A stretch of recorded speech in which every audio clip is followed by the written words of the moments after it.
Now think about that one big goal you have, the one that, well, really drives you. Hmm. What if I told you the real key isn't some huge dramatic change, but actually the small everyday habits you barely even notice? That's such a powerful idea.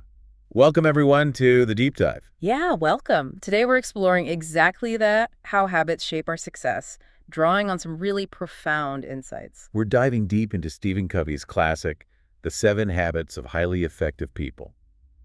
And this isn't your typical self-help stuff. Covey really focuses on what he called a character ethic. Great, the character ethic. It's Wow. different from the personality ethic he talks about, isn't it? Totally different. Uh-huh. The personality ethic is all about the surface-level techniques, charm, maybe faking interest to make a good impression, quick fixes. Like learning someone's favorite team just to get them to like you, that kind of thing. Exactly. But Covey argues, looking back at earlier thought leaders like, say, Benjamin Franklin, that true, lasting success, that comes from your core, Mm. your integrity, humility, courage, your character. Franklin's autobiography really pushed that idea, didn't it? That building character was the foundation for a good life. It really did.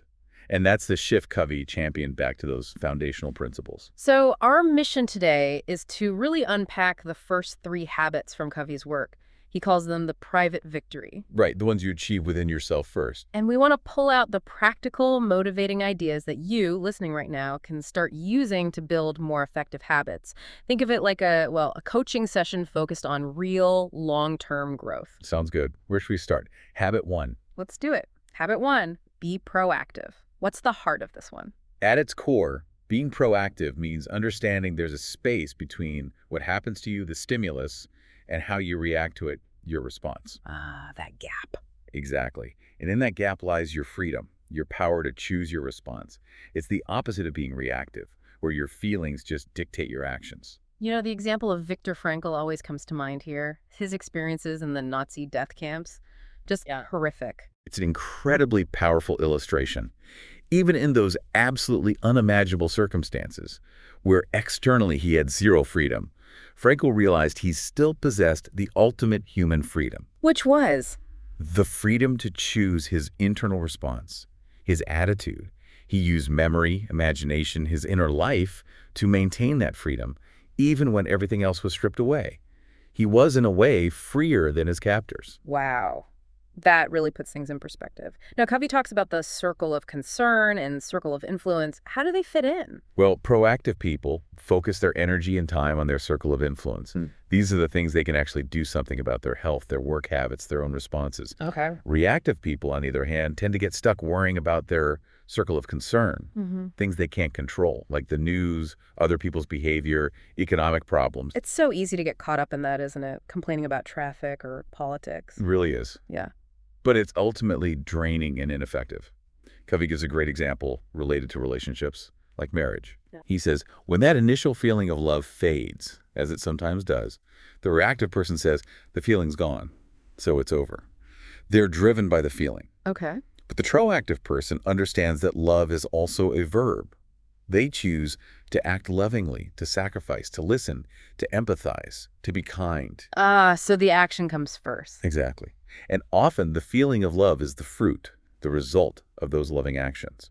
You create the feeling through your choices. That's a really profound shift in perspective, acting from principle, not just on feeling. Precisely.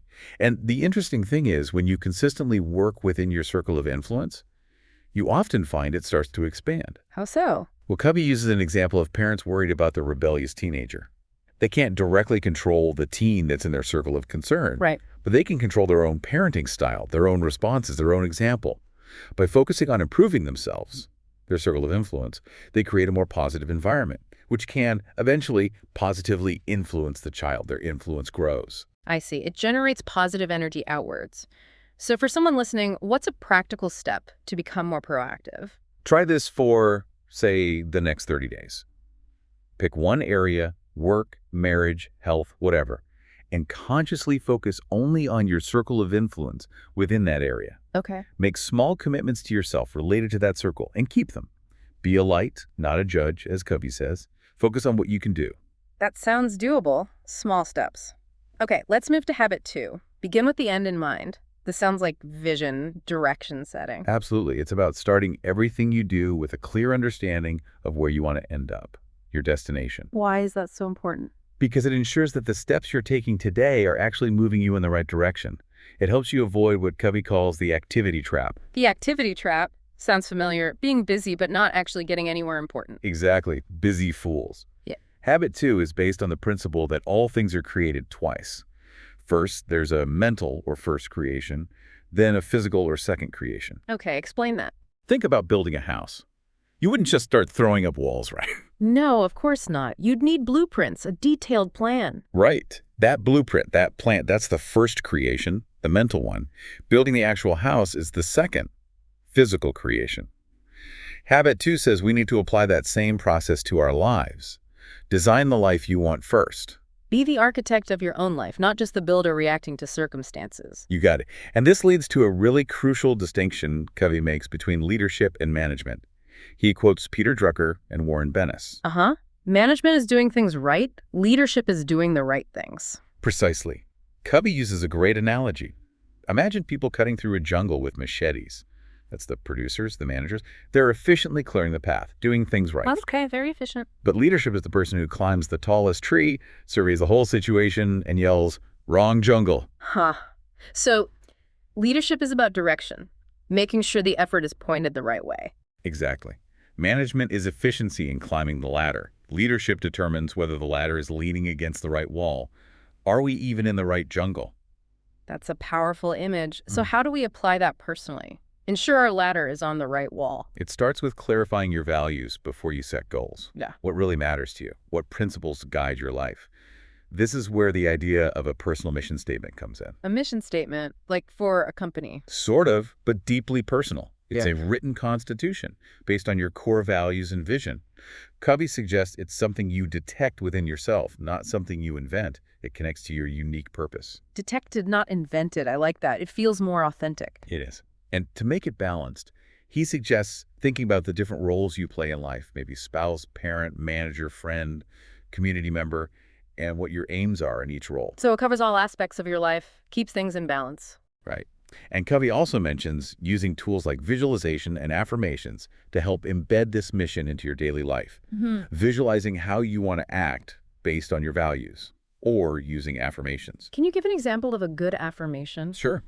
It should be personal, positive, present tense, visual, and emotional. So instead of, "I will not lose my temper," maybe something like, "I respond with wisdom, love, and self-control when my children misbehave." You see it, feel it, affirm it as happening now. Got it. So what's a good first step for someone wanting to begin with the end in mind? Here's a powerful exercise Covey suggests. Take some quiet time this week and imagine your own funeral. A bit morbid, maybe, but bear with me. Okay. Imagine speakers from different areas of your life, family, friends, work, community. What would you want each of them to sincerely say about you?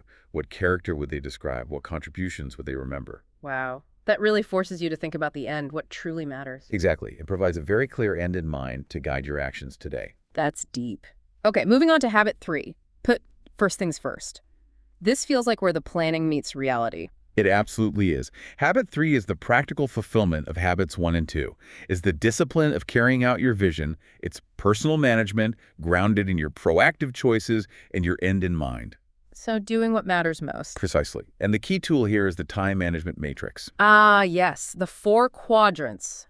Urgent, important, not urgent, important. Right. Quadrant 4 is urgent and important crises, deadlines. Quadrant 3 is urgent, but not important. Many interruptions, some meetings. Quadrant 4 is not urgent, not important time wasters. And quadrant 2. That's the crucial one. Important, but not urgent. This is where effective people focus. It includes things like prevention, relationship building, planning, recognizing new opportunities, recreation, activities that build long-term capacity. But these are the things that often get pushed aside by the urgent stuff, right? Exactly. Reactive people live mainly in quadrants 4 and 3, constantly putting out fires or responding to urgencies that aren't actually important to their goals. Proactive people minimize quadrant 3 by investing time in quadrant 2 prevention and planning. So learning to say no to things that seem urgent but aren't truly important, the quadrant 3 stuff is key, like that committee invitation that pops up. Absolutely.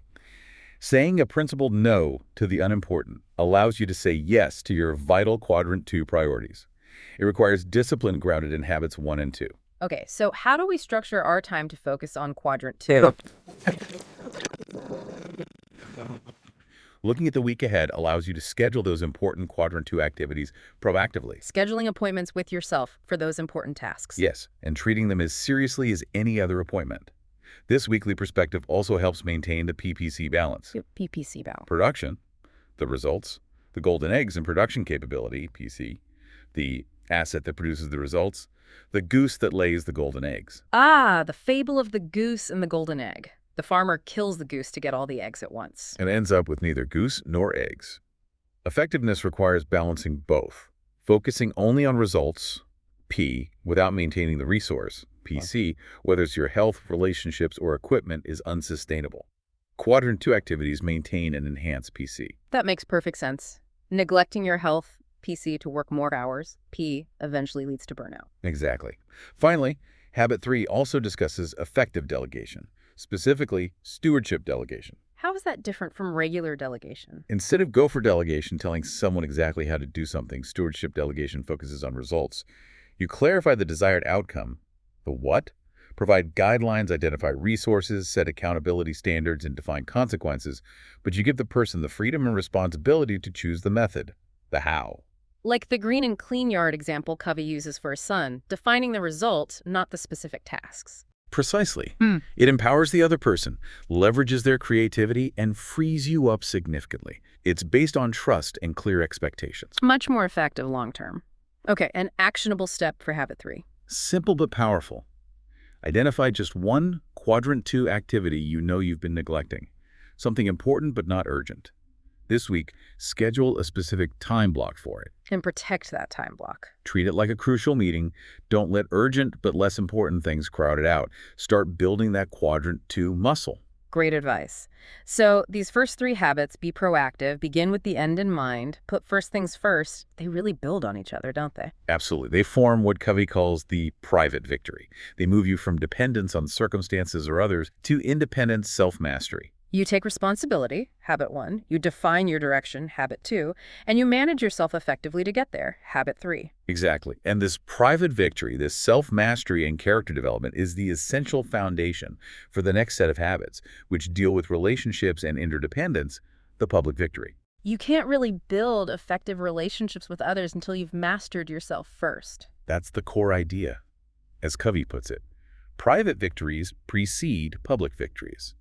It's an inside-out approach. You start with yourself. It really is a powerful framework. So just to wrap up for you, our listener, we've looked at taking charge through proactivity, setting your course by beginning with the end in mind, and executing on priorities by putting first things first. Remember, building these kinds of habits isn't about quick fixes. It's a journey of developing your character, of consistent effort. So maybe think about which of these 3 habits really speaks to a challenge you're facing right now or an aspiration you have. Where could you start applying one of these principles, even in a small way? Start small, be consistent, and you'll begin to see the power of these positive habits compound over time. True success really does flow from the inside out. And if this deep dive has sparked your interest, we definitely encourage you to pick up Stephen Covey's The 7 Habits of Highly Effective People. There's so much more depth